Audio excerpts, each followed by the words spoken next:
So today I'm going to just give a quick overview of NDN. This is a new internet protocol stack we've been working on since 2010. It's been 8 years, a long road. People very often ask how much longer you will have to take to so that people on the street are gonna know what this NDN stands for. I have to say maybe another 8 years. But I think in some application scenarios, I think they're really readily available now.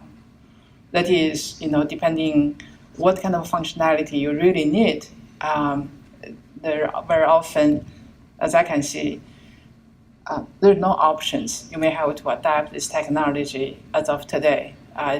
When I say 8 years down the road, when the grandma walking on the street will know it, that means NDN has already gone to Main Street.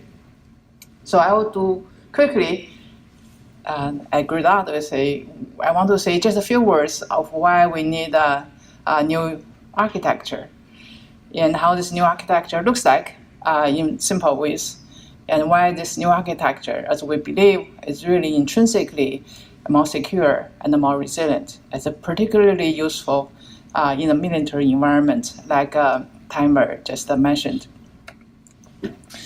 Before I want to sell you a new architecture, I just want to make it very, very clear that the TCP/IP is such a great success.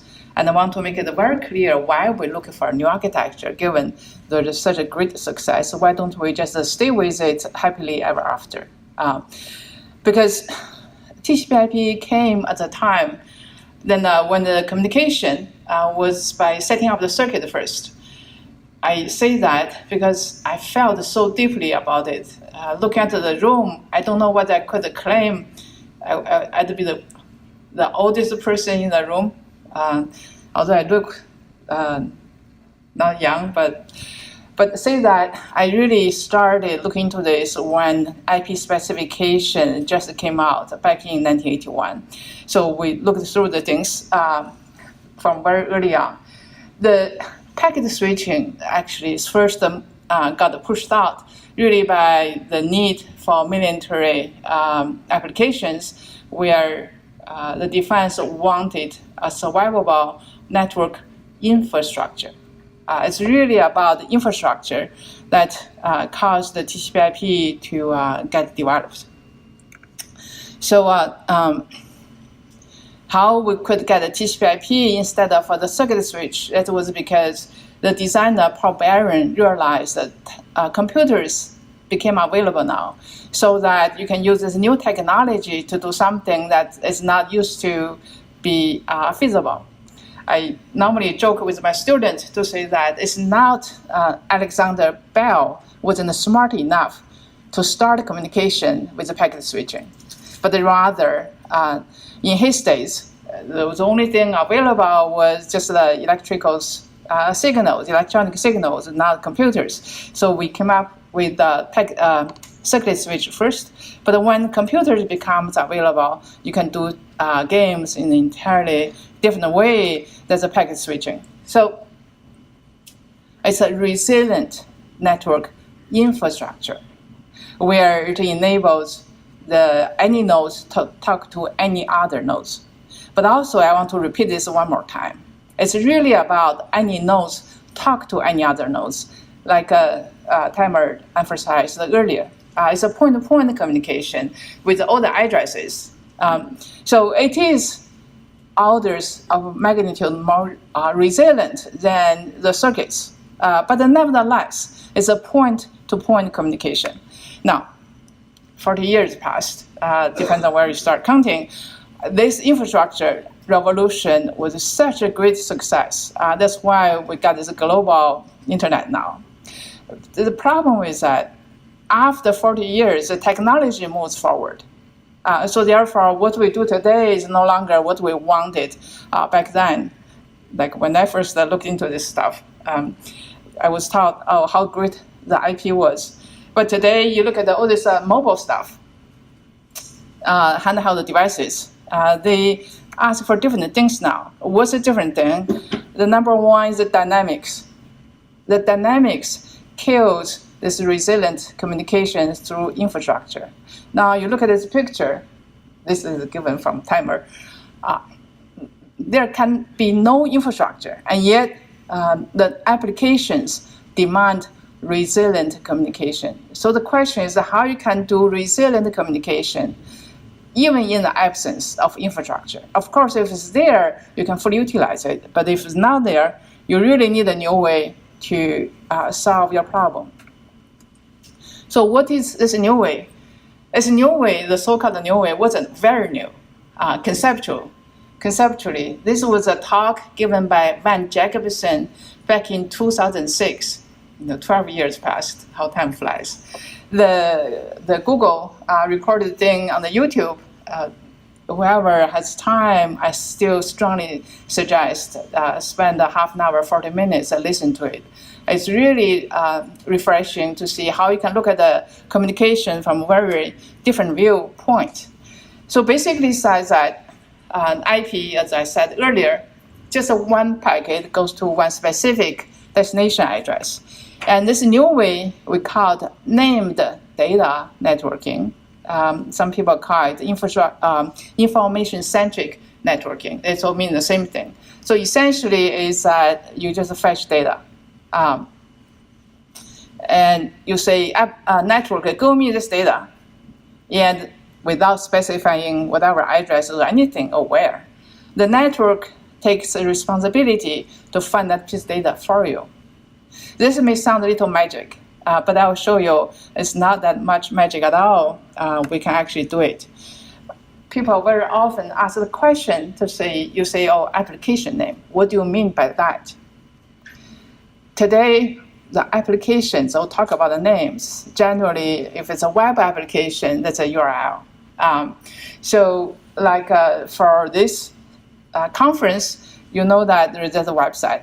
So that's a URL to NDN. That's what we mean by names. At the conceptual level, you can think that NDN essentially says, okay, give me this name.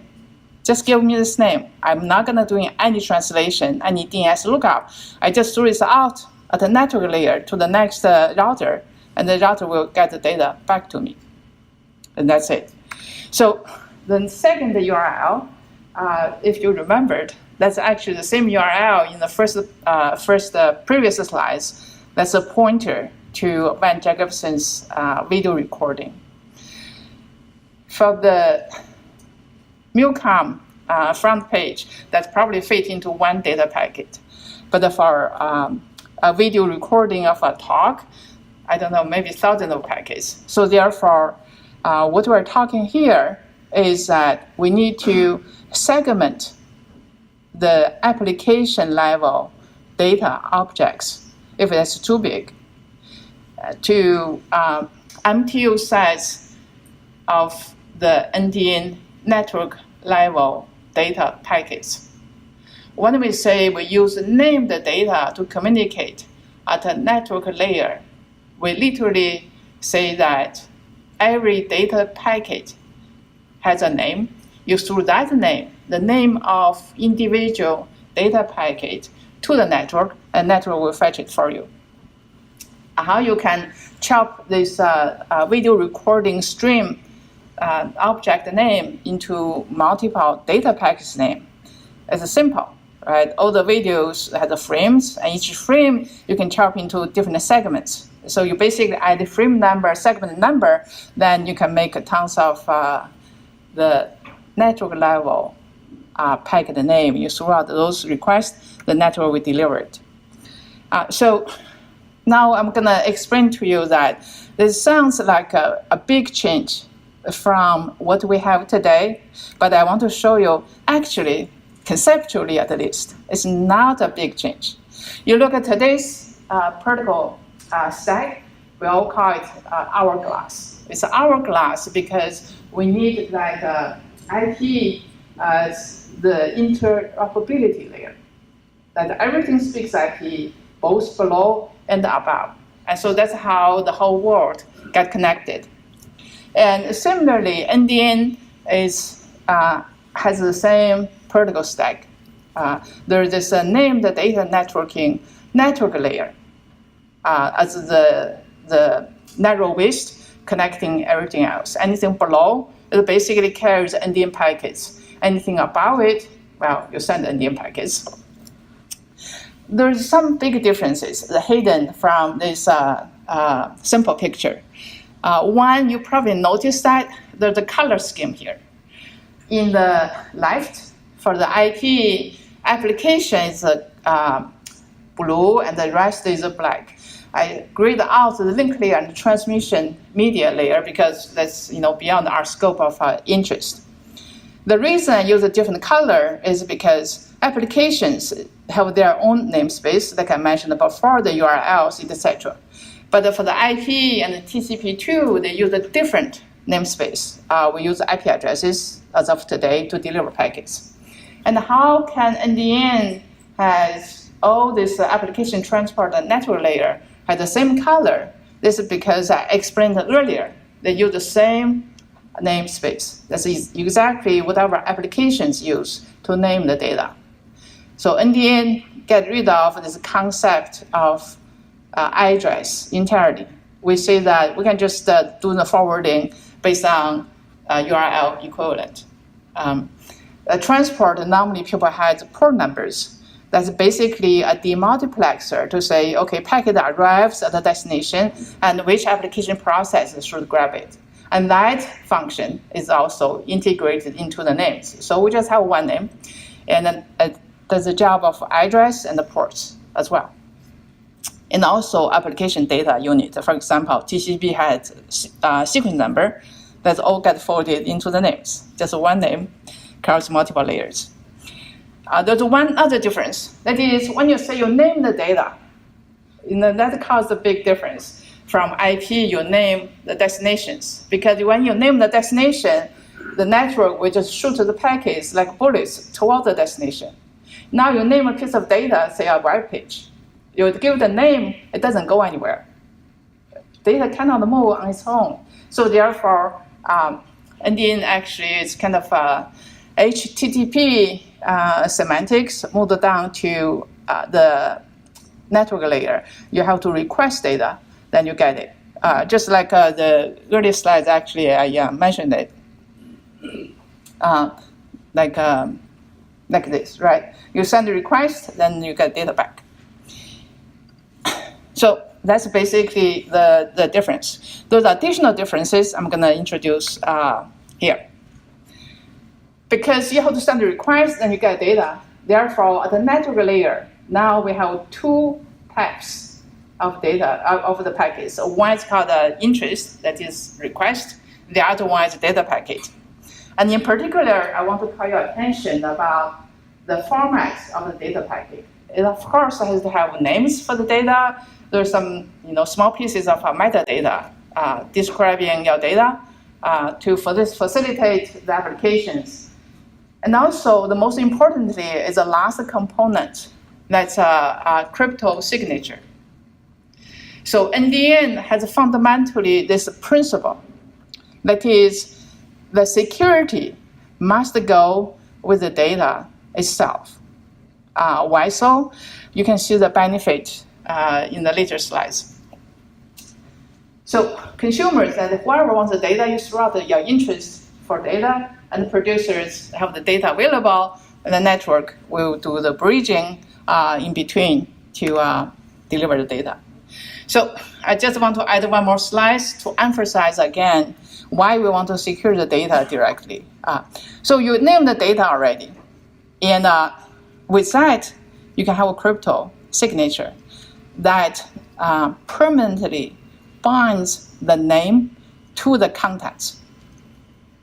That binds the name to the contents. So therefore, the contents and the name cannot be altered against each other without being detected. With this property, then you don't really care whether you get this data packet from the original server, from the cache, from any other places, from data mill like in the vehicle, because you can always verify authenticity of the data. And if the data has confidentiality requirements, the producer can also immediately encrypt it right after the production. So that's the NDN data property. That is, you secure the data directly at the producer. I would also add one more thing. That is, all the data packets are immutable. Once it's produced, it's no longer changeable. When I make this slide stack, of course, I change it 50 times. Then you say, how can you make the change? Every time you make a change, you actually create a new version of the data, so that the version number will be different, so there's a different name. This way, think about like a common problem I run into. You look at the scene and you see something interesting. I want to point to friends to say, hey, there's this interesting article. But when you go back to CNN, after 1 hour or 2, they change the contents. You cannot go back to say, give me the contents like 2 hours ago. It's not there. It's because the CNN, that CNN.com, the URL, it names mutable data. So the content changes over time, and that causes many challenges for application development and also for many other things. So in NDN, data is immutable. So with naming data and securing data directly, it brings several important benefits. For one thing, we all know that technology gets so advanced. You can look at the phone, has these multiple interfaces. You have Bluetooth, Wi-Fi, 4G, that's a near field communication. Now, if someone wants to get the slide stack I had, see, for example, I put on my phone, they can just request this. And then through any of the interfaces, the data can go out. So this is called host multi-homing. And I don't know how many people here really, like myself, in the trenches doing networking. Host multi-homing has been a big challenge in the IETF. For a number of years, people continue to work on host multi-homing. I think I remember this started from the first few IETFs, and now it's IETF 103 next week. Actually, next week. And people are still struggling with how to solve a host multi-homing problem. And this is because IP name communication channels. So every interface gets its own IP address. When you change the communication, say from a Wi-Fi to Bluetooth, TCP break because the address changed and connection is identified by addresses. Here in NDN, on the other hand, your name data is totally independent from the communication channels. So you can use anything you want, shoot the data out, or otherwise fetch the data in. Another thing is about enable in-network storage. So I put here the two different protocol specifications. That's what I'm good at. I can remember that 20 bytes of IP header backward forward. So you can see the most important thing is that it carries source address and destination address. So therefore, when two soldiers are asking for the same data, the router might have fetched one for the first one. But the router says, so look, that packet carries a destination address for the first soldier. It's my obligation to deliver to that soldier, but that's it. Then therefore, if the second one asks for exactly the same data, you have to fetch it again. You have to fetch it again because by protocol definition, you cannot, even though you already had the data in your buffer, you cannot deliver it to the second destination.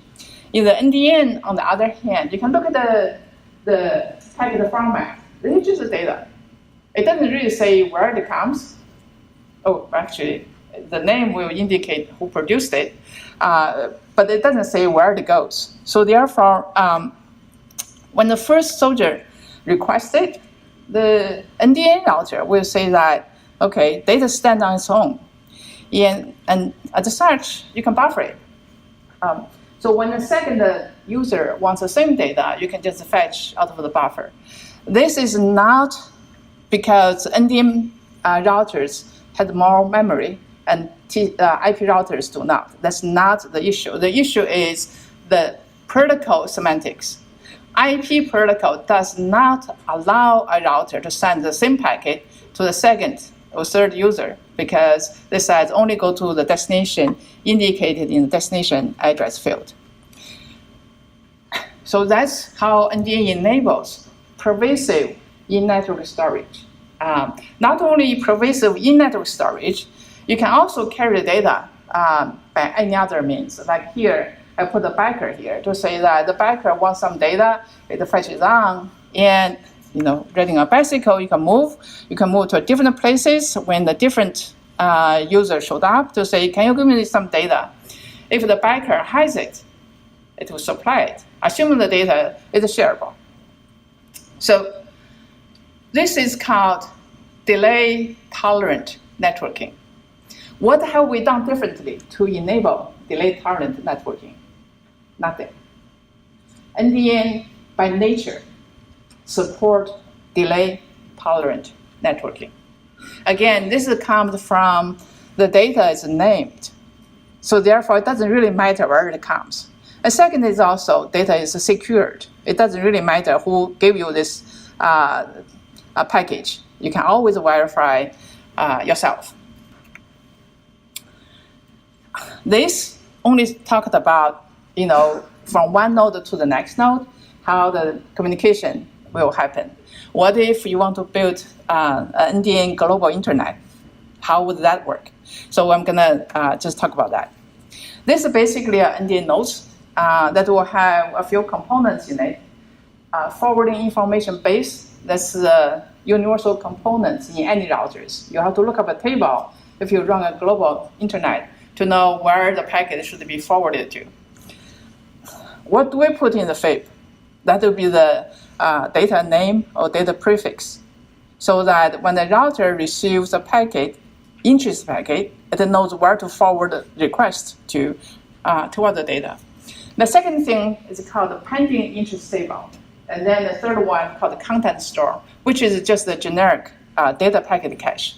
I'm going to run through some animations to show how each of them get used. One thing I want to point out, however, FIP for IP FIP. I worked for internet routing for many years. One fundamental thing is that we do single pass forwarding. These days, IETF is working on multi-pass forwarding. It's been working on for 10 years now. I don't know when there will be a mature solution coming out of it. The difficulty is if you do multi-pass forwarding, there is a greater danger, or worry at least, that it might introduce forwarding loops. With NDN, we don't have a worry about packet looping. So therefore, for each destination, as I listed a few here, they can have multiple output interfaces. Why they can have multiple output interfaces? Because it's a pending interest table. Make sure that no looping can ever happens. I'm going to explain you how that's the case. How is the interest get forwarded? Say in the global large scale. In the smaller scale, we don't really need more complicated things like routing protocols, running FIP. I think later presentations will explain. Say in a large-scale network, you receive the interest. You first check to see, do I have it cached already? If so, you're done. You just reply with that matching data packet. If not, you ask the question, has anybody else asked for the same data? That is, you already have the interest. You saw it once, and you put into the pending interest table. If you saw it once before someone asked again, you don't have to forward the second one. You just put it in your forwarding pending interest table. You just remember, okay, here's the name, and that's the incoming interface. You remember the same request has come from multiple different incoming interfaces. Then just wait until data comes back. But if nobody has asked the same data before, you have to look up at the FIP, say, where do I send it out? Then there's this forwarding strategy module. that actually help you make the decisions. I will explain that a little later. One thing I want to point out that for a router, when you do forwarding, you are not limited to send one interest going out one interface. You could send along multiple interfaces and see which one gonna bring back the result faster. Then the next time for the same prefix, you just go down the better path. You just go down the better path. So let's see what happens when data returns. When data returns, of course, you don't need a feedback anymore. Data comes back. The first question you ask is, did I ask for this data? How do you answer that? You look at your pending interest table. You recorded every single interest you ever forwarded, but have not received the data back yet. If you haven't asked for this data, ignore it. You didn't ask, it's unsolicited. So this automatically prevent DDoS by unsolicited data. Just ignore it. But if you have asked, you'll find out the corresponding entry in the pending interest table. Now you say, oh, okay, for this data, how many interfaces the request came in earlier? And with that, then you just send out to all the interfaces that receive this request for the same data. And this is built-in multicast delivery. It's a built-in multicast delivery. We haven't done anything different. We merely just remembered where the interest comes so we can send the data back along the same path. This is a stateful forwarding. Stateful, that is, you remember the interest. When data comes back, you can send it back. By stateful forwarding, you automatically provided data multicast delivery. And then you can also save a copy in the content store. Some people ask the question to say that when I'm doing a conversation, I absolutely don't want you to cache my voice. Sure. You can indicate whether this data should or should not be cached in the data packet. But also I want to point it out that for anything, even highly confidential unicast data, you still can benefit from a short-term caching. Why? This is for loss recovery. Think about the data somehow get lost along the next hop or the next hop. The consumer, whoever sends the interest, going to retransmit the interest to fetch the data again. If you enable short-term caching, the retransmitted interest actually going to meet the cached data at the nearest point right before the loss. So there are people who have done simulations and were surprised by how great NDN facilitated the loss recovery. And this is it. That is, when data moves one hop, the data doesn't have to cross that hop again because all the losses is recovered from that last cached point. When everything is done, the pending interest table entry get removed. I just want to inject one thing here before people ask. How big is the pending interest table? Huge. I'd be the first one to admit it's huge because you send the interest out until data comes back, then you remove it. So therefore, you have to hold enough interest for the round trip worth of data flow. And people all have concern about it. But you also should think that with this stateful forwarding, what are the benefits you have got? Right? You enabled caching, you enabled multicast delivery. And what else? You send the interest out, you get data back. You measured the round trip time. Especially if you tried different output interface and you measure the different delay, Now you figure out which way actually is the better way. If you so this provides you the feedback. If you have congestion, you can also detect it. You see that the packet return gets increased delay, so you can reduce the interest forwarding rate as a very effective way to do congestion control. And let's get to this forwarding strategy. So forwarding strategy really makes the decisions, even though FABE said, oh, go this way or go that way. Forwarding strategy is going to make the decision based on multiple factors.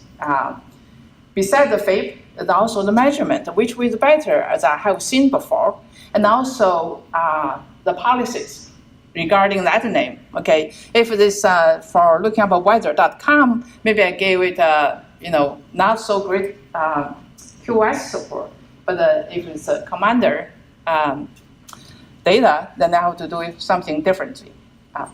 So the forwarding strategy helps you make the smart decisions based on the measurement results.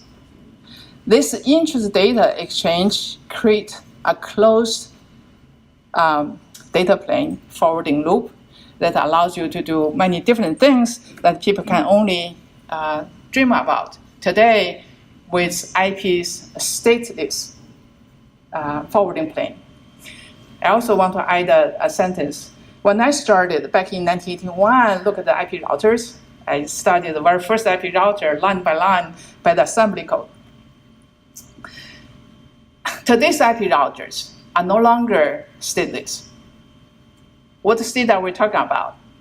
Because it's no longer just per destinations, right? There's a VPN, there's the MPLS, there's the other traffic engineering stuff that you have to put into your router. So routers gets very complicated. The problem is, state is okay, we all need a state. The problem is that each state does one thing and conflict with other states. Like for example, when I looked into MPLS, it's a multi-label, multi-MPLS, multi-pass label switching. Protocol. So the thing is that when you think about MPLS need to support multicast, whoops, that's a different problem. Then you have to solve that problem. Now people talk about VPN, how VPN can do multicast. So this is kind of a multiplication of all the different states. In NDN, all you have is just that forwarding interest table. It's big, yes. It's simple. For every interest, you put a copy there. And that replaces many, many different states in today's IP router. And we think that's doable because the technology has advanced. Back in the 60s, Paul Barron would not have thought about, doing this kind of stateful forwarding because, what's the memory size by that time? But today, we can afford it now. And keep this in mind. We cannot use the resource efficiency as a measure for new protocol designs. By that measure, the packet switching should never have happened because you use a lot more resources than circuit switch, right? You use computers now. But nevertheless, that resource-efficient circuit switch didn't survive when the technology advanced. Now come back to here about resilient data delivery. Look in a simple way. All you need is really redundancy. Resiliency by redundancy. That's it. You can have many smart schemes, but by the end, it's all about increasing redundancy to mitigate the individual failures. With NDN, because each data stands on its own, therefore you can do host multi-homing, you can do in-network caching, you can automatically do delay disruption tolerant delivery, multipass forwarding, and multicast delivery. Forwarding named data. That gives you the resiliency. Now, I want to say a bit about security support. We say we can secure data directly, so that has all these benefits. Today, how do we do security? Because we had the TCP/IP first. Security requirement came later. We just patch on the TLS over the connectivity. So assumption is that about. That's IP's assumption. That is, the two ends who wanted to communicate are connected at the same time, so that you can set up a connection. But like Timer showed this picture earlier, right?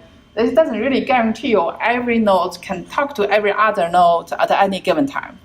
We are no longer in that infrastructure communication environment.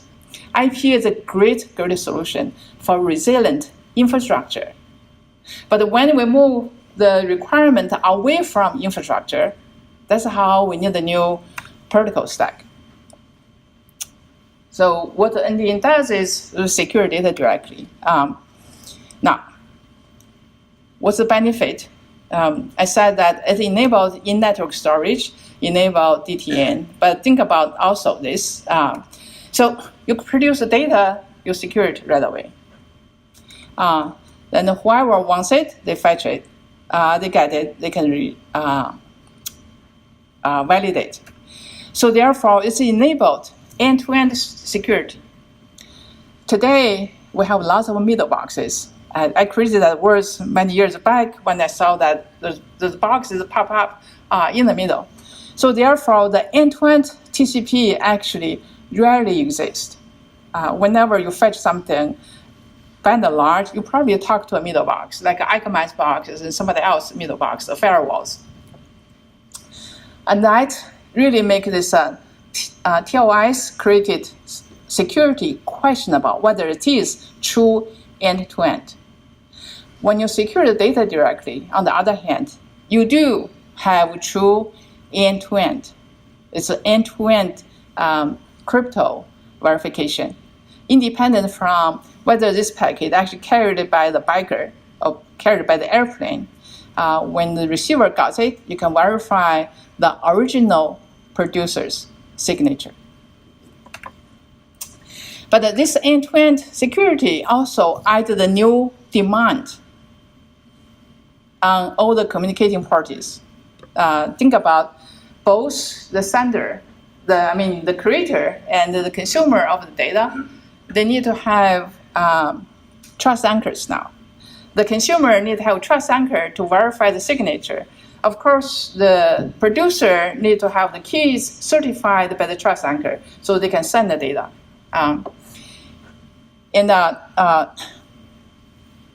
So you need to have the crypto keys. Whenever you do the crypto operation, people doing the IoT would come along to say that, no, that's too expensive. So we also have to figure out a way to have efficient operation for those IoT people. Now, for the security, for the communications, it's conceptually actually pretty simple. Authenticity, you just sign it. Confidentiality, you encrypt it. Availability, replicates. I already mentioned that. And with the NDN, there is native support for replicating data in many places, for forwarding requests along multiple paths. So what's our challenges in security? We still have challenges, right? When you use a crypto key everywhere, there's a trust management. How you install the trust anchor, how you replicate the keys or make the keys available, and the usability question. You cannot expect everyone to become a crypto expert. Actually, I think you never can expect that. You have to make the whole thing work transparently to the homeowners when they want to run smart homes. How do we do it? I already mentioned today, the so-called trust management actually is not managed by you who develop a new application. It's managed by third parties installed in those certificate authorities, and somehow through the back door slashed into your laptop or your phone. For NDN, you have to have conscious decision about trust anchor, where your trust anchor is, and establish relations between all these trusted entities. I want to have time. I think I'm running short, so I want to have time to explain in many details. But we just have a recent paper to be published. Actually, it's showing up as we speak. An overview of NDN security support. I have pointer at the end of the slides, so people interested would be more than happy to send you a copy. So essentially, we think that trust anchor should not be a commercial business.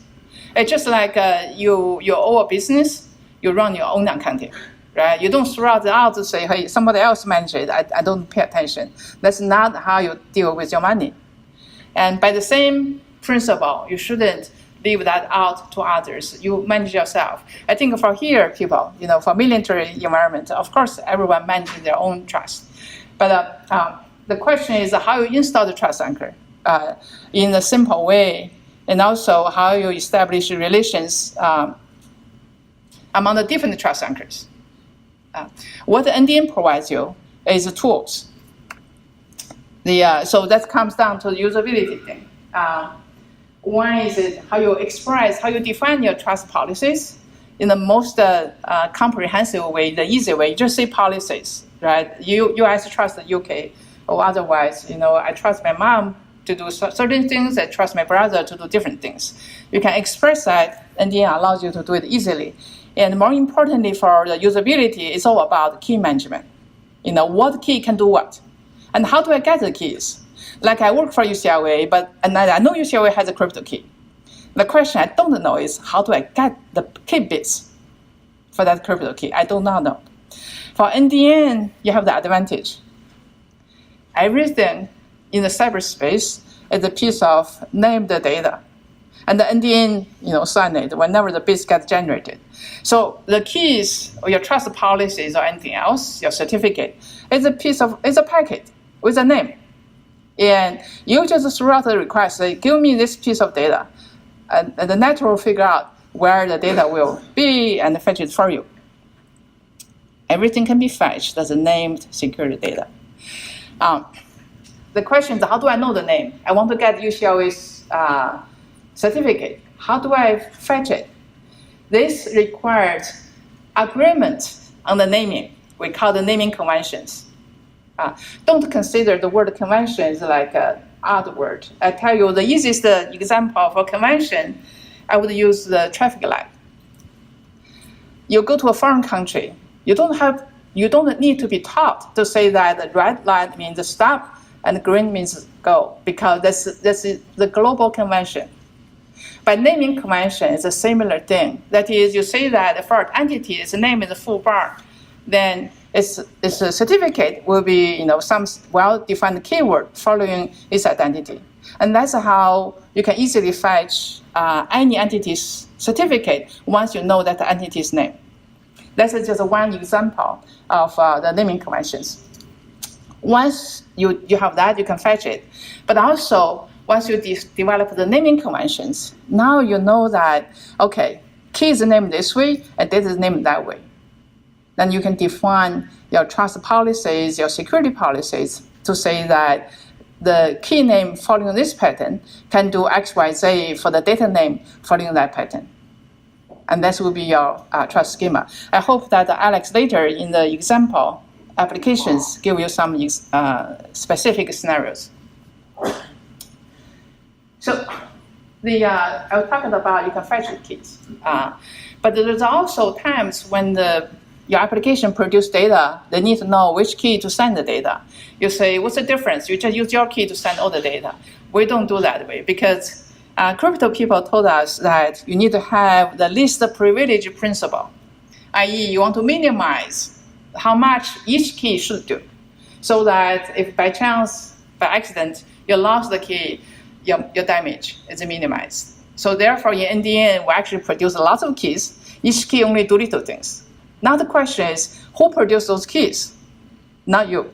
So we actually developed tools that can just follow your trust policies to say this key can do the following things. In the library code actually going to produce the keys, send the data.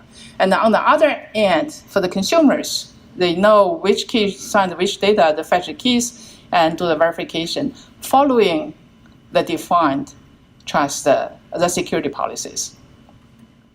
I hope Alex is going to show some examples so that, that I will skip the more difficult part. So takeaway, I've been working on NDN for 8 years. The very first question is always, how can you communicate without addresses? I'm old enough, I remember the similar question back then to say, how can you ever communicate without set up circuit first? So yes, you can. You can communicate without setting up circuit. Now you can communicate without addresses. You just use data name directly. Yes, your routing table will be bigger. Your pending interest table will be huge. But you know what? The technology here can do it now. The goal is now to save the last register so that you see that your footprint is small. The goal is that how you can utilize available technology to achieve the goals that your application demands. That's, I think, required change of mind for whoever think about the design questions. So once you use the name as a natural layer, the name directly dragged down from the application, then you can really do wonderful things that you cannot do today.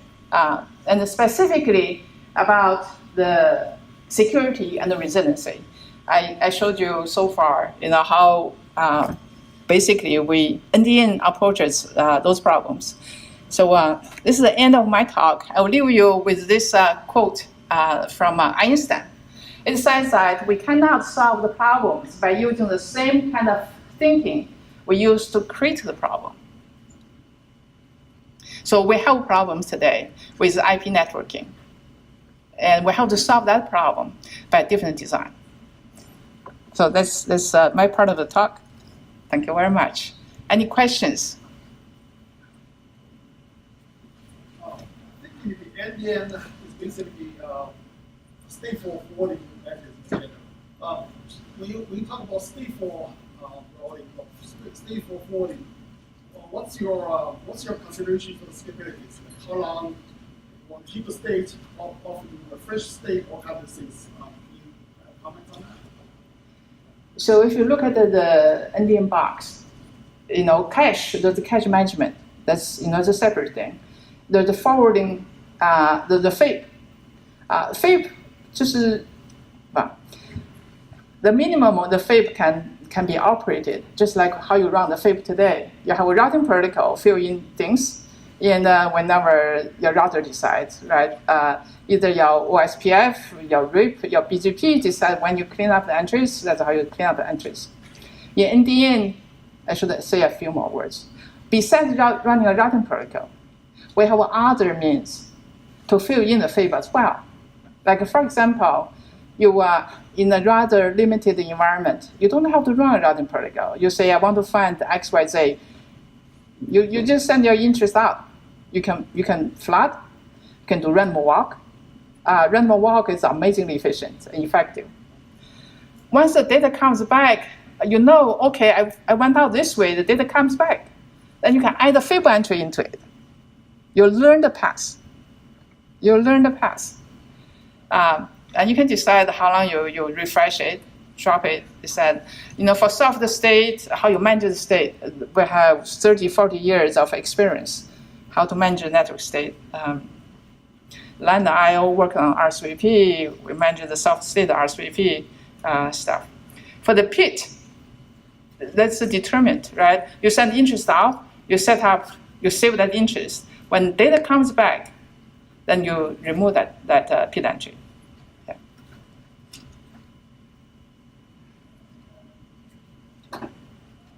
Yeah.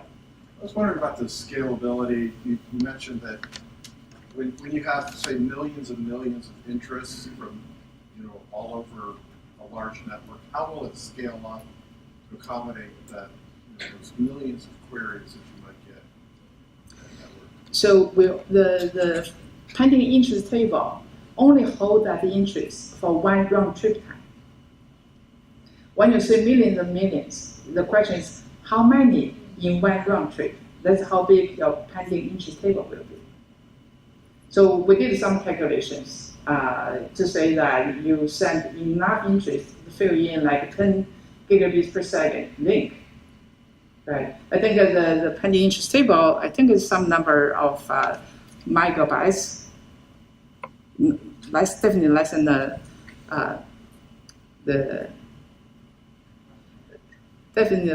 much less than today's memory limitation. Like I said, this is not the cheapest technology, and the cheapest protocol per se, but it has a wonderful functionalities you don't get otherwise.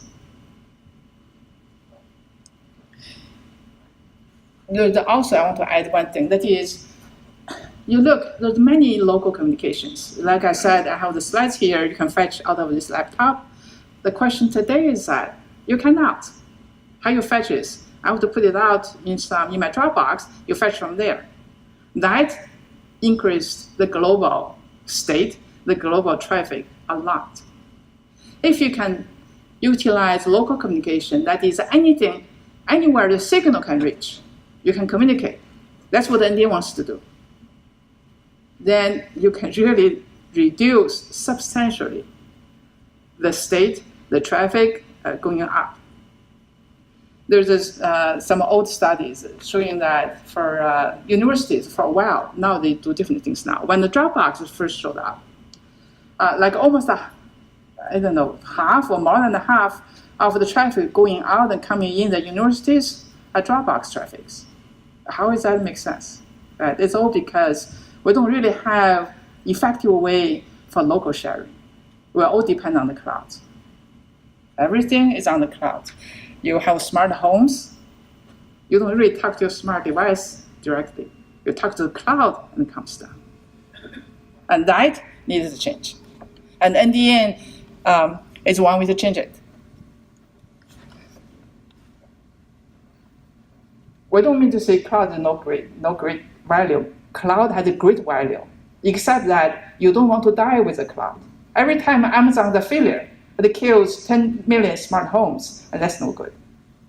You can use cloud for backups, for your music, for face recognition, complicated functions that you don't want to do at home, you cannot do at home. Cloud is great.